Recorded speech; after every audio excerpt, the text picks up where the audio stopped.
Le raffia pourrait devenir une matière qui va nous donner beaucoup de produits. Et nous allons commencer peut-être par avoir des sacs et pas mal de choses à base de raffia pour nous tenir loin du plastique. C'est ce qu'Amandine nous dit ce matin. C'est exact, Alain Sotoumé, la problématique des sachets plastiques au Bénin.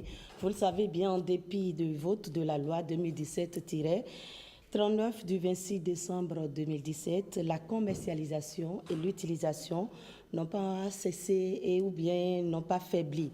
Donc chaque année, est-ce que vous savez qu'environ 8 millions de tonnes de plastique finissent dans les océans? Ah ouais. Ce qui équivaut pratiquement à un camion de gabarit moyen de déchets plastiques Là, on est par minute. On est en train de remplir la mer. La là. mer. Et ce qui, Un camion par minute. Oui. Aïe, aïe. Et qui, malheureusement, le plastique, lui, il n'est pas biodégradable. Il pollue les mers, les sols. Et plus dramatique encore, on le retrouve dans nos assiettes. Dans nos assiettes. Ah oui. Ouais, Parce en micro-portions. Voilà, parce Mais que toujours un est-il qu'elle est poisson là. qui Oui. Ah, une Ah, quantité, oui. par exemple, du du plastique. plastique dans la mer et on pêche le poisson et vous l'avez bien assaisonné sur votre Vous avez table. l'impression vous avez l'impression de bien manger votre bon poisson braisé, mais au fond, quelque fond, part, il y a de petites particules de de plastique. plastique qui se retrouve dans votre organisme, ce qui n'est pas sans conséquence également sur notre santé. Fort heureusement, il y a des initiatives citoyennes qui proposent des solutions alternatives durables et pour satisfaire la demande déjà en emballage hors plastique. Et j'ai rencontré pour vous et pour les téléspectateurs une dame qui propose des solutions à base de raffia, une fibre naturelle à base de palmeraie, parce que quand on parle de raffia, le raffia est issu du palmeraie. Donc c'est une activiste de l'environnement que je vous propose de suivre. Elle s'appelle Adjoke Josino. La valorisation, comment est-ce qu'on peut partir d'un produit tout naturel qui vient de la nature et en faire des produits magnifiques et utiles pour la société, pour les ménages. Et l'objectif, c'est vraiment que la jeunesse d'aujourd'hui prenne conscience qu'avec tout ce qui est produit naturel, nous pourrons faire des choses juste beaux et utiles aussi, parce que c'est ça. Il y a le côté utile de tous les jours et il y a le côté décoratif et tout ça. Donc aujourd'hui, vous allez voir, ça c'est la matière, c'est des fibres de palmier. C'est des palmiers qui poussent dans les zones humides. Moi, je travaille avec des femmes de l'Ouémé. Et donc, c'est des produits qui viennent de l'Ouémé. Et je travaille aussi avec un jeune homme qui est dans la zone du Mono. Donc, ça veut dire que dans plusieurs localités, nous pouvons trouver ces matières premières-là. Ce n'est pas seulement destiné pour une seule localité, c'est ça qui est intéressant aussi. Nous avons un savoir-faire qui est en train de disparaître. Aujourd'hui, dans mes artisans qui travaillent avec moi depuis 3 ans, il y a 2 qui sont décédés et ils avaient entre 65 et 75 ans. Donc vous voyez, c'est des personnes très âgées qui sont parties aujourd'hui avec un savoir-faire qui n'a pas été transmis. Et c'est pour ça que je tiens vraiment à valoriser cela. Et surtout que la richesse se trouve dans la valorisation de la matière première. C'est là qu'il y a la valeur ajoutée. Et donc si on peut partir d'une feuille, transformer ça en tige comme ça, et ensuite réaliser des paniers comme ça, par exemple on met de l'arachide dedans, quand on reçoit à la maison, quand on reçoit des amis, nous mettons de l'arachide, donc c'est amuse-bouche. L'autre chose, vous avez plusieurs formats. Hein. Si vous voulez manger du Hatay Tevi, par exemple, vous avez ce format-là. Très pratique. Vous mettez une feuille de bananier dedans. Vous avez votre Hata, votre Tevi et vous avez le piment à côté. Donc vous voyez que ça ne vous salit même pas. Une fois que vous avez fini de manger, la feuille de bananier est jetée. Vous gardez encore votre assiette et vous pouvez réutiliser ça autant de fois que vous voulez. Donc ce n'est pas du plastique, c'est du matériel qui vient de la nature. C'est du matériel qui a été fabriqué par des femmes et des jeunes. Donc ça crée de l'emploi pour des gens.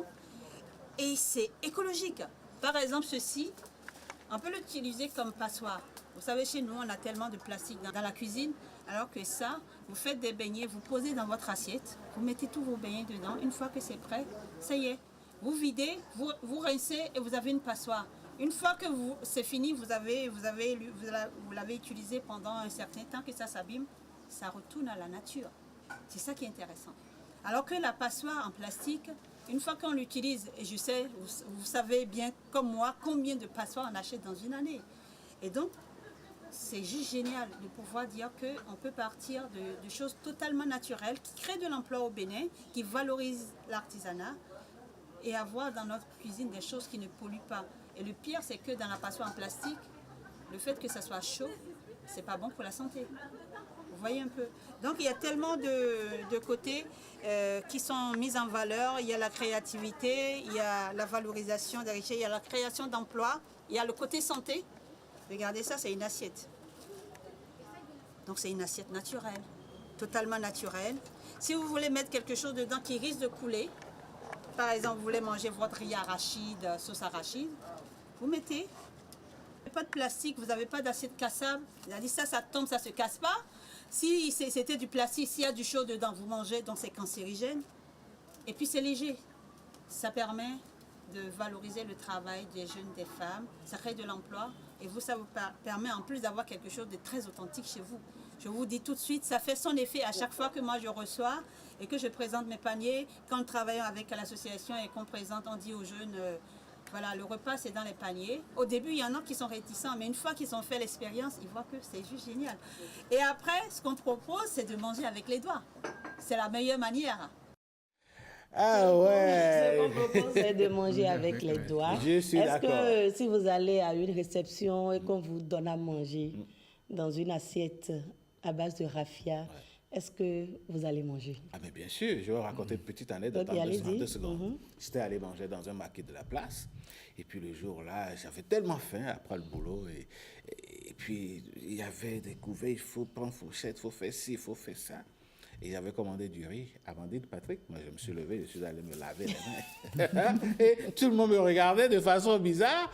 Et après, quand je me suis lavé les mains, je me suis mis à manger. J'ai remarqué qu'il y avait des expatriés qui se sont levés, qui ont fait exactement comme La moi. même chose, oui. Et d'autres compatriotes ont suivi. Et donc, c'est le côté où l'endroit, la partie où elle dit il faut manger avec les doigts qui moi, m'interpelle. Et puis l'autre chose, effectivement, oui, pourquoi pas. Aujourd'hui, dans les réceptions, est-ce que vous avez remarqué que les Il y a sandwichs des rouges... buffets locaux, oui. Voilà. Il y a des Ne sont buffets locaux, que- soit on vous les met dans des calebasses, Ouais.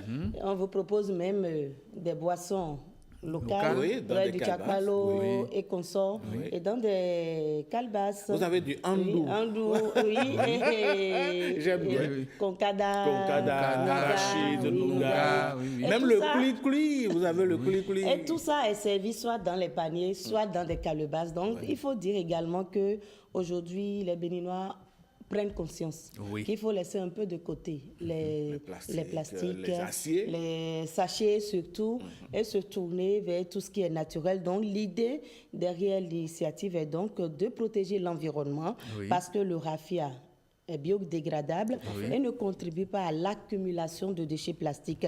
Il s'agit également de valoriser un savoir-faire ancestral en voie de disparition.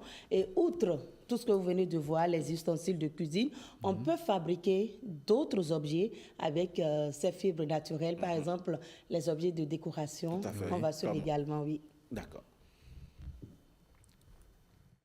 Vous savez très bien, Mignon, on a à Gord. Donc on aime bien aller à la plage et tout ça. Donc vous avez le panier de pique-nique qui est là. Vous mettez tous vos trucs dedans, en naturel. Vous arrivez à la plage et en plus, je vous dis tout de suite, vous faites l'attraction. Hein. Tout le monde veut être, parce que voilà, c'est très classe et c'est très naturel. Nous utilisons du raffia donc, pour faire de la décoration. Par exemple, pour des mariages, j'ai eu à garnir des paniers pour les mariés. Au lieu de mettre dans du plastique les dragées, c'est des tout petits paniers garnis avec du raffia. Tous les invités sont partis avec ça. Donc vraiment, on a énormément de choses à faire. Par exemple, là, c'est un panier qu'on utilise pour faire. On met des ampoules dedans. Ça nous rappelle un peu quoi? Les angbetos, vous voyez. Donc, en même temps, dans la manière de créer, on remet vraiment la tradition en avant. Parce que la tradition, c'est nos racines. Et ici, dans la nature, on tient vraiment à mettre l'accent sur ça. Quand tu sais d'où tu viens, que tu connais tes racines, tu sais très bien que ce qui vient de chez toi a de la valeur, mais tu marches la tête haute. Tu marches la tête haute et quand tu reçois chez toi et que déjà sur ta véranda, tu as une lampe comme ça qui rappelle tes origines, qui rappelle ta culture, mais les amis qui viennent, tout de suite, ils savent à qui ils ont affaire. C'est quelqu'un qui sait d'où elle vient. Et donc c'est très traditionnel. Je tenais à mettre l'accent dessus. Et ce qu'on voudrait faire aujourd'hui avec les jeunes avec qui on travaille, c'est de leur montrer ça, de les amener à s'intéresser à cela, puisqu'aujourd'hui ils sont dans le design, ils sont dans la communication, ils sont sur tout ce qui est numérique, où il y a des gens qui créent, il y en a qui vendent, il y en a qui font la communication. Donc ils ont tellement de champs de choses, et nous avons des écoles de design aujourd'hui qui peuvent leur permettre de développer un peu tout ça. Et c'est vraiment vers là que je voudrais que les jeunes aillent, comprennent qu'au Bénin, nous avons énormément de richesses, et que ces richesses-là n'attendent que eux pour venir les magnifier, leur donner de la valeur. C'est comme ça qu'on donne de la valeur. Ah ouais, moi j'aime bien. Imaginez votre véranda avec ouais, ce dispositif-là. Voilà. Moi j'aime bien. Ah ouais, moi j'aime bien. Je pense que ça me donne des idées. Déjà? Vous faites bien, vous faites bien.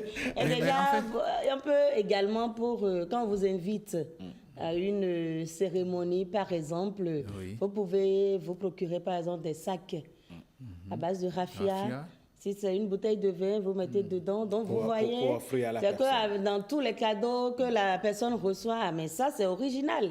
Voilà. Parce que ça sort de l'ordinaire, c'est bon, un petit sac en raffia, mais vous êtes beaucoup plus attiré par le contenu. Donc, ça crève les yeux, c'est que ça fait waouh. En plus de ça, il y a également de petits paniers dans lesquels, par exemple, on vous invite à manger, on n'y va pas les mains vides. Donc, il y a de petits paniers dans lesquels vous pouvez mettre de petits bonbons, des amuse-bouches, et vous faites l'effet une fois sur place. Mais l'autre chose, Patrick, c'est qu'il y a de plus, enfin, je vais dire de plus en plus, il y a certaines personnes qui vous regardent comme un extraterrestre quand vous adoptez ce mode de fonctionnement. Parce que ces personnes-là se sont dit qu'il faut être tout le temps occidentalisé. Et que ces personnes sont occidentalisées même dans leur tête. Ce qui fait que quand tu fais quelque chose qui ne répond pas simplement à la norme occidentale, voilà, fourchette, tout ce qui est occidentalisé, on s'est dit, non, lui là, est-ce qu'il ne vient pas directement du village? C'est effectivement ça. Quand vous proposez mais le monde a évolué aujourd'hui. Hein, parce que même pour les dots aujourd'hui, vous voyez déjà la décoration, tout est aujourd'hui traditionnel. Moi, je quand rêve. même quand vous invitez un décorateur. Voilà, un décorateur. Bon, pour les mariages, on les appelle les wedding planners, quelque chose. Wedding planner.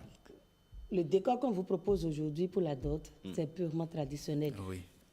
La chaise sur laquelle la mariée s'assoit, les C'est du invités, rotin. c'est du rotin, exactement. Tout est traditionnel. Donc, le raffia, le rotin et autre chose est source d'activité génératrice de revenus. C'est une ressource naturelle aux multiples enjeux. Et vous n'êtes pas sans savoir que ce qu'on nous montre, ce que je vous montre aujourd'hui, c'est pas nouveau. On retrouve les paniers dans les marchés. Mais qu'est-ce qui fait la différence entre ce qu'on trouve sur le marché? Est-ce que Dame Adjoké propose, suivez. Je peux dire que la différence, c'est la transmission et la prise de conscience. Parce que c'est pour ça que je vous ai dit, je fais vraiment des choses très faciles et très naturelles. Très simples aussi. Et on change de format, vous avez des formats que vous ne retrouvez pas au marché. On change de modèle, vous avez les pots de fleurs, un peu la forme. Vous avez les paniers de poubelles pour les chambres d'enfants que l'on ne retrouve pas au marché. Mais je suis partie sur des choses toutes simples pour montrer dans un premier temps aux jeunes que c'est possible. Ce que je suis en train de dire, ce n'est pas impossible. Vous voyez, et qu'on peut l'essayer, on peut tout de suite le tester. Ce n'est pas un produit tellement abouti qu'on se dit, bon, le temps que je me lance là-dedans, laisse tomber, quoi. Donc c'est pour vraiment partir sur des choses toutes simples, possibles à faire, possibles à tester, pour que la génération qui vient derrière se dise, on part de là, mais on peut aller très loin. Donc, c'est vraiment cette démarche-là qui m'intéressait. Quand je vous parlais tout à l'heure du panier pour la cuisine, c'est quelque chose de tout simple, de la passoire. Donc, j'ai même dit la dernière fois à mon équipe, je dis, il faudrait qu'on fasse un atelier cuisine et qu'on montre aux gens un peu tout ce que nous pouvons utiliser dans notre cuisine qui peut être naturel. Parce qu'on l'oublie. Et quand tu le dis, les gens ne perçoivent pas ce que tu es en train de dire. Mais quand tu le montres, là, ça prend tout son sens. Et donc, vraiment l'idée, c'est de montrer aux enfants, de montrer aux adultes, et même les femmes avec qui je travaille, elles s'étonnent quand je leur dis que, en fait, ce que je suis en train de leur demander de faire, c'est une assiette. Elles me disent, ah, je dis, vous voyez, donc c'est vraiment des choses toutes simples que je peux leur montrer. C'est pas un meuble, c'est pas un produit super sophistiqué où elles vont dire, ah, je voulais ton. Vous voyez un peu ce que je dis, parce que souvent c'est ça. Quand on fait des choses chez nous et que c'est un peu sophistiqué, les gens disent non, c'est pas pour nous, c'est pour les étrangers. Non, en fait, vous voyez un peu le nombre de personnes que nous sommes au Bénin, en Afrique. Et c'est sur ça aussi que je veux faire prendre conscience aux jeunes. Que des fois, c'est pas de vendre des choses à 10 000. Des fois, ça peut être un panier que tu vends à 500 francs. Mais quand tu en fais 10 millions dans le mois ou 10 millions sur l'année et que tu as un projet de développer cela, de dire voilà, cette année j'en ai fait 10 000, l'année prochaine c'est d'en faire 20 000 et 30 000 et nous avons la population pour ça. Quand je vais voir d'autres personnes en train de faire ce que nous sommes en train de faire aujourd'hui, mais ça va être du bonheur. Il y en a qui le font, mais je voudrais qu'il y en a beaucoup plus qui fassent ça. Donc c'est de développer aujourd'hui ce que Iceda Nature fait, de mieux le vendre, de le proposer à plus de ménages, à plus d'entreprises, et que derrière nous ayons des jeunes qui prennent le relais, qui soient assis au niveau du design, qui commencent par réfléchir en disant oui, ben moi, avec cette fibre-là, j'aimerais faire telle chose. Et ça va servir peut-être dans la téléphonie mobile, pour poser son téléphone, pour faire des trucs où ils ont vraiment besoin. J'aimerais faire des sacs, j'aimerais faire ci. Avec le raffia, il est hyper malléable. Donc on fait des sacs, on fait plein de choses. C'est une ressource qui existe, qui est là, mais au fait les jeunes aujourd'hui, chaque fois que je pose la question, ils ne connaissent pas. Même dans les villages, quand je vais des fois, les gens me disent hey, ils n'en font plus, plus personne ne fait ça.